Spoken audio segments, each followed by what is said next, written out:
اسرائیل زدیم دیگه نمیاد سر کار. ما نمیان. چه ربطی نداره اصلا. مملکت ما جمهوری اسلامی. آقای سلامی میگم مردم تو تاکسی چی گفتن امروز؟ همه کیف کردن، همه خوشحال بودن. دمتون گرم، حال دادید، باید میزدید، خوبم زدید، اونا هم هیچ غلطی نمیتونن. سوار یکی از این موشکا میشدی میرفتی اسرائیل ببینید چند تا رو کشتیم. داری میری خونه؟ ترس نزنه؟ ترس حمله؟ نه دادا این حرفا چیه؟ ما مرد جنگیم. تعطیل نکردی امروز چرا؟ برای چه تعطیل کنیم؟ شب اسرائیل رو زدیم. اسرائیل خدایا شکر. اسرائیل کیه؟ اسرائیل که با خاک یکی شده.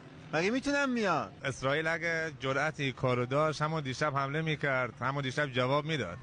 نه که از ترس باز زنش بره تو پناهگاه قایم بشه. اینا رو ولش کن، همشون تو سوراخ موشن. اسرائیل هم غلطی نمیکنه. جرأتش نه. اگه میخواست این هم مثال که زد